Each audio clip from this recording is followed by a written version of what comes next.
Hi everybody and welcome to the DRF Breeding Report. I'm Dan Illman along with Nicole Russo, and in this week's edition of the Breeding Report we're going to take a look at some of the top contenders for the Breeders' Cup Juvenile Turf. Let's take a look at the list ranked by Daily Racing Form's Southern California analyst Brad Free's preliminary morning line, and you can find these contender profiles and updates on your Breeders' Cup page, drf.com/BC. A couple of European entrants are the morning line favorites according to Brad. U.S. Navy Flag by Warfront at 7-2. James Garfield by Exceed and Excel is at 4-1. Then we have Untamed Domain by Animal Kingdom at 6-1. Beckford, another European entrant, at 8-1. Snapper Sinclair at 8-1. My Boy Jack at 10-1. Todd Pletcher's Shoke at 10-1. Chad Brown's Voting Control by Kitten's Joy at 12-1. Tip to Win, a European, at 12-1. And Encumbered by the promising young stallion Violence is at 15-1.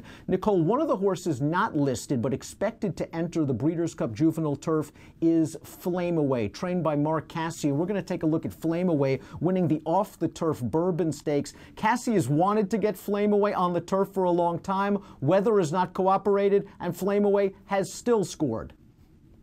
Yeah, Flame Away's kind of taken an interesting career path to this point. Off an impressive debut win on Woodbine's synthetic main track, Cassie had the intention of running him on the turf in Saratoga's Skidmore Stakes, which we discussed this summer on Spa Babies. The Skidmore rained off the turf onto the muddy main track, where Flame Away scored a very professional, impressive win. Off that effort, they, thought some doors might have opened for him, decided to try him on the main track again in the Iroquois at Churchill Downs. He was really kind of a non-factor on the fast dirt track. They went to put him back on turf in Keeneland's Bourbon Stakes. The Bourbon also rained off the turf onto the muddy main track, and the field for the Bourbon really held together. Not many withdrawals, none as a result of that surface switch. The only scratch, I believe, was earlier in the day. And Flame Away, just a gutty win in a three-way photo with noses on the line. He'll go into the Breeders' Cup Juvenile Turf having never actually run on the turf, but I really do think he'll handle the surface.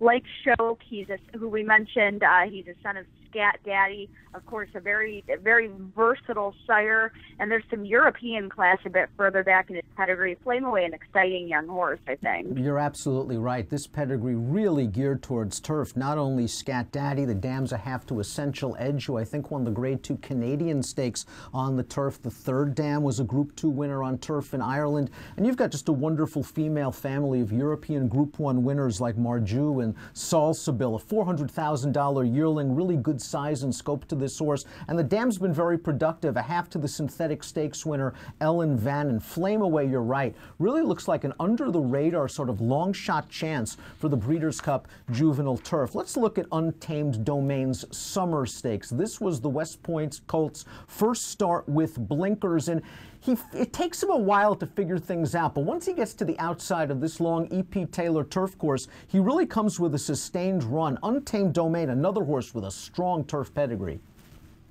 Yeah, definitely.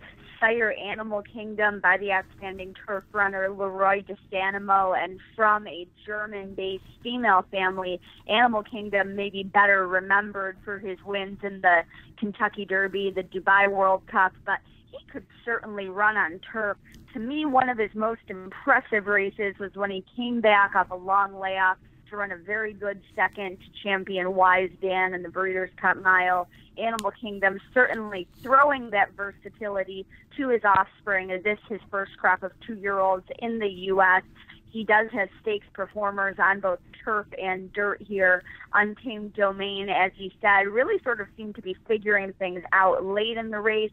I do expect these horses to run better with distance, with experience, and, some strong turf ability on the bottom side of the family as well. Broodmare sire Learfan, himself a very good runner, I think is underrated as a broodmare sire. So a lot to like for Untamed Domain, maybe one of the stronger domestic horses waiting for the Europeans in the juvenile turf. And no surprise that the dam by Learfan Chow was a stakes winner on the turf, I believe graded placed on the surface as well. And this third dam was a Group Group 1 stakes winner overseas in France on the lawn. Perhaps West Point got a really nice bargain with this Animal Kingdom colt, a $90,000 yearling. That's Untamed Domain, who really hasn't run poorly at all around 2 turns. Let's throw up the list one more time while we talk about another American-based entrant, and that is Snapper Sinclair, trained by Steve Asmussen and by the versatile stallion City Zip.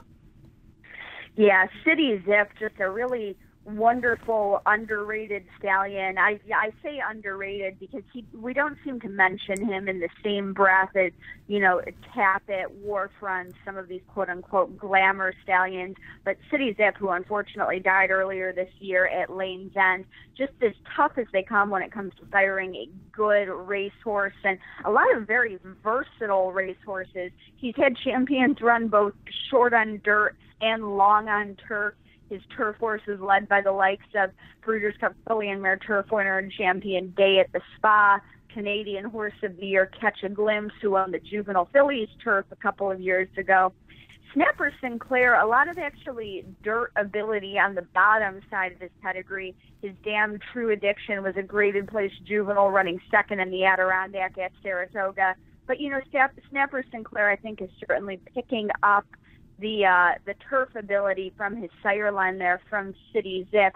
He's coming out of a stakes win at Kentucky Downs, and the Kentucky Downs horses running back out of this meet, really good quality juveniles starting to target that meet. They're graduating to win major events at Keeneland and elsewhere, and I think Snapper Sinclair might be a sneaky sort of long shot play. A perfect 2 for 2 on turf is Snapper Sinclair. Both of those wins came sprinting, and he is by City Zip out of a very precocious Yes It's True mare. Are you slightly concerned about this colt's ability as we stretch out around 2 turns? Well, I am. That would certainly be the concern with him. You hit the nail on the head. I do think there's a lot of precocity in the female family. As we mentioned, the City Zips seem to kind of do a little bit of everything. Even his longer distance runners usually prefer to be on or near the lead, showing that good speed. So I think that definitely is the concern with him, is if he can stretch his ability around 2 turns. You can follow Nicole on Twitter at DRF Russo. You can get all the latest pedigree and bloodstock news and notes on Twitter at DRF Breeding. Next week, we'll look at the ladies, the Breeders' Cup Juvenile Fillies Turf top contenders. We'll see you then.